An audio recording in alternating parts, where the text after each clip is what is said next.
San mga kaibigan, good afternoon. Nandito ang manang ko, iniyakan niya yung mga anak ni Ate Hak. Kasi love yan ni Ate Hak si manang ko tata mga kaibigan yan, oh. Sabi niya ang gwapo pala ng anak ni Arlene. Hindi daw nag-ano siya mga kaibigan kasi hindi siya nakapunta dito yung pagburol kay Ate Hak, kaya ngayon pa lang siya. So sobrang nasaktan siya mga kaibigan sa nangyari. Ayan.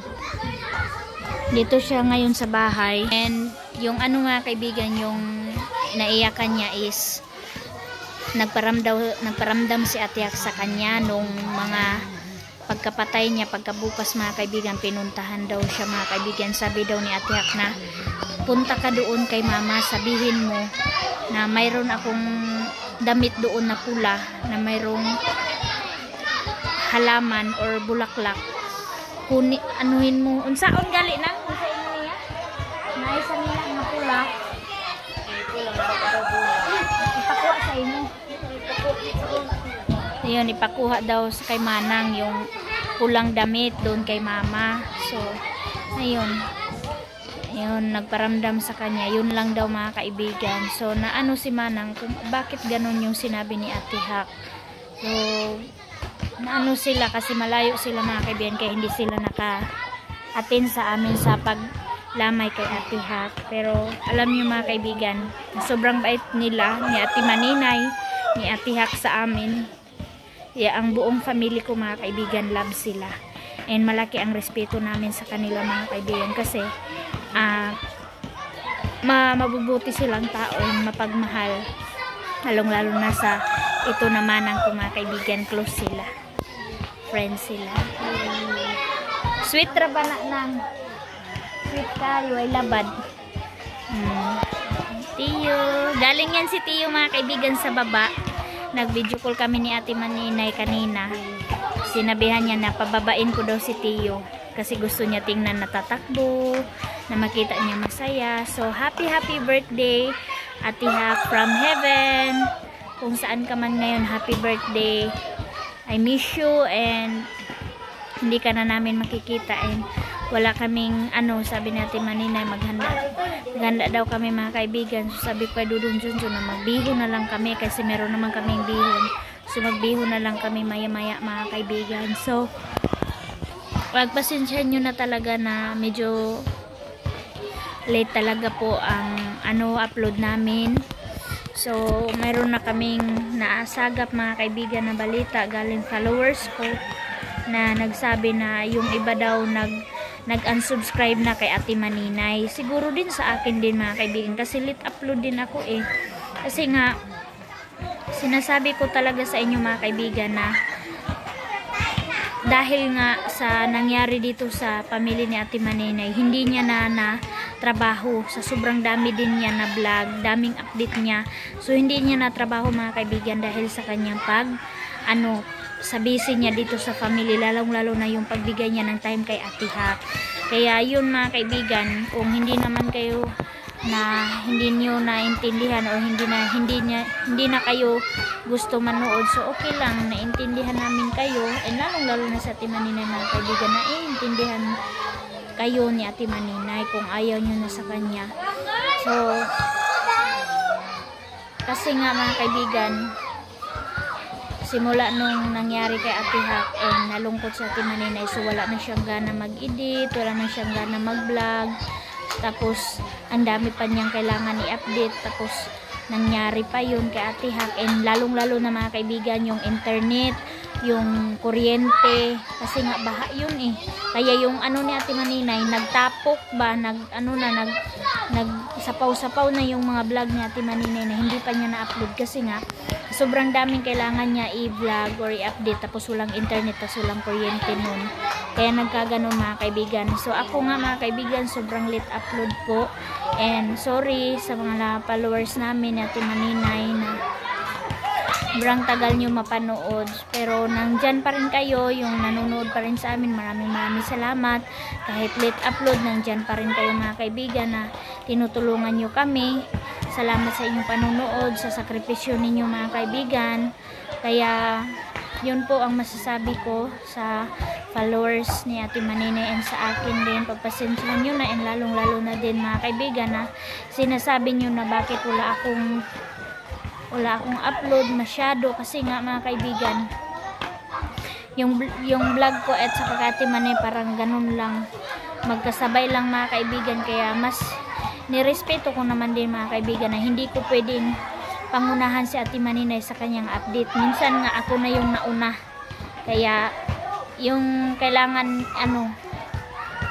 ko irespeto din mga kaibigan, lalo na yung pag-update kay Ate Ha, kasi mayroon din naman kay Ate Maninay, siya yung mas nauna nakakaalam about kay Ate Ha. So in this update mga kaibigan, sorry, naghihingi po kami ng sorry sa mga followers namin na nawala na ng gana dahil sa tagal na ng vlog namin, and hindi na sila ganahan na manood. So sana maintindihan nyo po. Maraming salamat. Hello mga kaibigan, good morning. A day in my life as a mama kaibigan sa 4 na mga bagets. So breakfast time. Nag-eluto na si kaibigan ninyo with egg. Ayan na. Ito yung breakfast. Dito ka, King. Sa'yo to, King. Kay Soy yan. Sana si Soy! Soy! Halika na. Yung kay Tiyo nandito pa. So, thank you talaga sa gasol. Ang bilis ko lang makaluto sa mga bata. Na, paghinay, King. Uy, ni si King. Yes, gutom ka na, I know. Magkain ka na. Kasi tapos na to siya naligo. Si Tiyo. Hi, Tiyo. Hi. Hi. Hi, Soy. Ayan yung palagi ko ginagawa sa kanila every morning mga kaibigan. Hindi na lang ako always nag-update sa inyo kung ano yung mga ganap namin nila Soy, nila Tiyo, ni King, ni Aileen habang nandito sila. Kain ka ng egg, Soy, or noodles lang? Noodles. Okay. So, hindi ko na masyado ina-update sa inyo mga kaibigan kasi busy ako always sa kanila. Kaya hindi ako masyado nag-vlog about sa kanila mga kaibigan. Kaya paminsan-minsan lang like ganito na parang ginanahan ako Hugas na ako, yes, hugas na aghan. Hugas na agkamot. Okay, hugas kamot. Sige na. Ayan. Si Tiyo din. Kasi ito na lang yung ulam namin. Tapos nagbili na lang ako ng egg. Subusubuan ko pa si Tiyo, pero pre-practice ko na siya mga kaibigan kasi 2 years old na siya. Minsan kapag kumain kami sabay, siya na lang yung pinasubo ko mga kaibigan. Kahit madumi or makalat, okay lang mga kaibigan. Ay, naghanap Soy kahit nanghugas siya. Hanap pa rin siya ng kutsara. So dito ang kutsara, dami ko namang hugasin, so lilinisin ko naman yung habang kumakain sila. So go, kain na kamo. Ay, si Tiyo. Si Ate Ayin nila, mayroon pa ginawa sa Ate Ayin. So ito yun lang, kasimple yung buhay nila dito sa akin mga kaibigan. Okay po sila, masaya ang mga bata dito sa bahay mga kaibigan. Soy, very good yan siya magkain. Hindi ako mag-alala kasi maaga pa yan mga kaibigan, hingi na talaga siya ng kanin. Sinasabi ko sa inyo, simula nandito sila, maaga na po ako magising para magluto ng pagkain nila mga kaibigan. Kahit simple lang yung mga ulam namin always sa bahay, at least always sila nakakain. Ayan, ang sarap ni Tiyo, tingnan. Ano na yan, yo? Oh, Jess. So, mayroong binigay si Dodong Junjun sa kanila. So, yan si Aileen. Ayan, tulog na si Busing mga kaibigan namin, presko ng niyan, katawan kasi nakaligo na.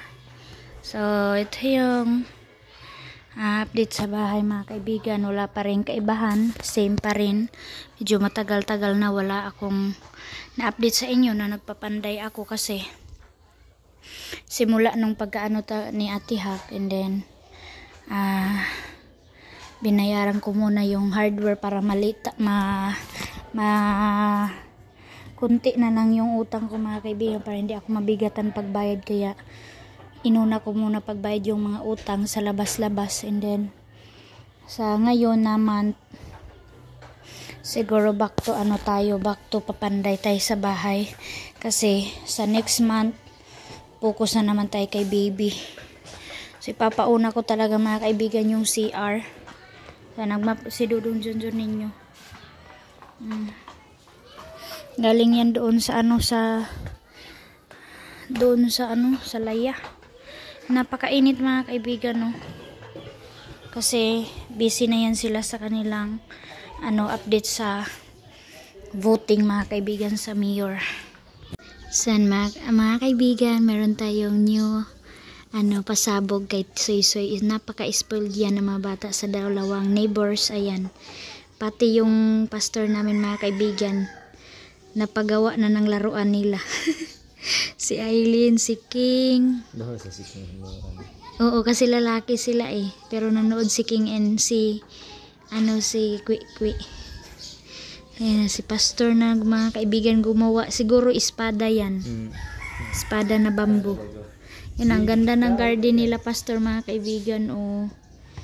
Hindi ako makatanim mga kaibigan kasi nahirapan na ako maguna. Hey, Diyos ko po. Thank you, Pastor, sa pag-spoiled kay Soy. Lalong-lalo na kay Tiyo, mga kaibigan, nung isang araw kahit mayroon siyang karamdaman sa likod kasi nag-ano siya ng mabigat. Pero, pa rin niya si Tiyo, ayan si Bossing.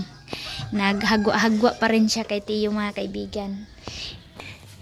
Kaya sabi ko sa inyo, super love namin ang mga bata, mga kaibigan. Kaya huwag talaga kayo mag-alala habang nandito sila sa akin, mga kaibigan. Sobrang spoiled namin yan sila dalawa, mga kaibigan. So, Atihak, I hope masaya ka ngayon kung saan ka man, lalong-lalo ng mga bata. So, hindi talaga may iwasan ni Soy, mga kaibigan, na bumabanggit talaga siya minsan kay mama niya, na parang nakikita ng bata siguro, mga kaibigan, na umiiyak daw talaga si mama niya. Yun sinasabi niya always sa amin, na kawawa daw si mama niya kasi iyak daw. Mga kaibigan, umuwi na siya. Ito na daw ang finished product ni Pastor Jerome. Ginawaan sila ng espada. Hala, nag-thank you ka. Binabayad daw sila, mga kaibigan, 5 pesos.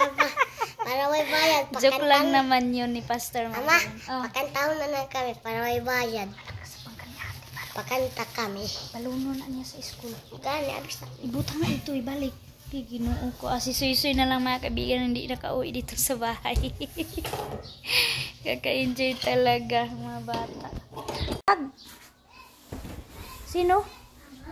Si? Tawaga? Si? Tata? Tawaga si Tata. Tata. Puha. Bago pagay mata mo. Wow. Eat na siya. Buchi. Ay, ang bayot. Ang bayot na mo. Ay, beautiful. Beautiful baby. Lalay. Sino? Tagas Tata. Tata ba? Tata. Tawas Tata. Puha.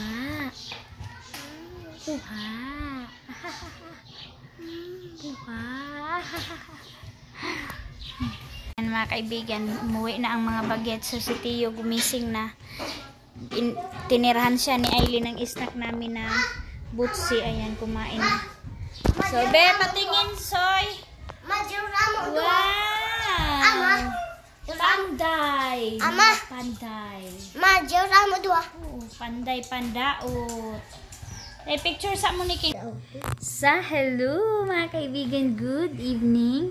Ngayon pa lang po ako mag-a-update sa inyo kasi hindi ko dinala yung phone ko, mga kaibigan, kasi meron na namang nangyari sa charger ko, mga kaibigan, na nabunot na naman yung ulo ng charger ko. Kaya hindi ako nakapag-charge, lubat yung phone ko kanina. Kaya iniwan ko dito sa bahay. And update, mga kaibigan, kung kailan nyo mapanood itong vlog ko na ito. about sa voting namin dito mga kaibigan. Sobrang ano siya, yung bang hindi siya masikip, hindi siya magulo, plastado siya mga kaibigan. First time, pangalawang vote ko na to mga kaibigan sa, ay pangatlo na pala, kapitan, mayor, and then kapitan na naman at saka mayor. Dalawa na yata mga kaibigan, nakalimutan ko na. So yun po, sobrang ang ganda ng proseso. So congratulations sa Bang Adgawan. I hope na sa soon ganyan pa rin yung pagka-arrange at saka pag ano ng mga tao na nakaupo lang ang mga tao lahat before sila before sila mga kaibigan magtindog ba before sila magpunta doon sa voting kapag tinatawag na sila. So plastado kanina mga kaibigan, and priority yung senior citizen, merong mga PWD at saka buntis. Kami po yung mga priority. So kanina hindi naman ako masyado nahirapan mga kaibigan sa yung sa akin na. And dahil nga mga kaibigan na kahit buros ako, kahit buntis tayo mga kaibigan, nagpa-assist si Papa sa akin, si Papa Talalay, si Gardo Versusa ninyo. So worth it pa rin mga kaibigan kasi hindi din nilabas ng machine. So okay, mabilis pa rin. So si Papa lang yung anuhan ko na back upan kasi si Papa mga kaibigan. Okay naman si Papa. Ang ano lang yung pag-shade, yung ng lagay ng ink kasi maano na yung kamay ni Papa, gano'n na daw mga kaibigan, no? Nanginginig na daw yung kamay ni Papa, kaya kanina siya yung naasisan ko, and si Dudong Junjun kay Janjan kasi si Janjan din mga kaibigan maano din yung kamay, kaya inasisan na lang ni Dudong Junjun. So kanina kahit mga kaibigan, kahit simple kainan lang, at least hindi kami nagutom, hindi naman po kami nagutom. Ang nakakabinat lang sa akin yung init, sakit ang ulo ko, yung likod ko mga kaibigan, at saka yung aking paa kasi panay lakad, and then akyat baba sa school kasi school yung inanuhan namin doon sa Sabang, so bawal din doon siguro mga kaibigan mag-update, kaya kanina pagpasok ang binawal is cellphone, ganun, mga sigarilyo o anuman mga kaibigan yung binawal doon. So tahimik, sobrang tahimik mga kaibigan, ibang-iba mga kaibigan, and surprise kung sino yung mananalo. So excited na kami sa mananalo. Yung binutuhan po namin is admin po siya, administration po kami mga kaibigan in this voting po namin. So I hope na manalo siya mga kaibigan, kung sino man sa kanila dalawa, and yung opposition. So wala po tayong magagawa kasi hindi natin hawak lahat ng mga tao, so hindi natin sila maano kung sino yung bubutuhan nila. And yun po yung update sa namin sa pag-voting. So kanina mga alas 4 na, quarter to 4 na po ako nakauwi mga kaibigan. Tapos pagkarating ko, agad-agad mga bata mga kaibigan, sobrang haggard talaga kasi iniwan ko sa neighbors, and then bata pa din yung nagbantay sa kanila, kaya hindi ko sila sinama mga kaibigan, kasi kung sinama ko sobrang stress ng mga bata doon kasi walang maupuan. Ang priority lang ang makaupo yung mga butante, and then ang dami pa naman nila, 4 sila mga kaibigan. Ako, ang dami pa namang mga binta doon kanina, kaya siguro hindi pa kami nakabuto, iyak na yan sila lahat mga kaibigan kasi gusto na siguro kakain o ano man yung ipabili. Kaya nagpapasalamat ako sa neighbors ko, yung anak ni Brother Dalo yung nagbantay, and si Aileen na din, binantayan niya sila Tio, sila King. So nagtulong siya, and then dito sa bahay, and kanina pagdating ko mga kaibigan, kita ko talaga nagutom sila. So bili agad ako ng egg, ang daming niluto ko na egg, hindi na ako nag-update kasi lobat yung phone ko, nakahiram ako ng charger, kaya nag-charge ako habang nagluto ako ng kanin, ulam. So ang daming nakain nila. Si Tio pinakain ko ng kanin, soy-soy sila lahat, so busog yung mga bata. So dudunjun ninyo dahil meron siyang doon sa barangay, so late siya makauwi. Gabi na ngayon mga kaibigan, pasensya nyo na yung view sa ating video. Gusto ko lang i-update sa inyo. So patulog na kami ngayon. Ayan yung electric fan namin, maliit. And dito kami sa sala nakatulog, hindi ko napapakita kasi sobrang gulo mga kaibigan. Kaya patulog na kami and kakain na din ako. So ito po yung atin in this evening.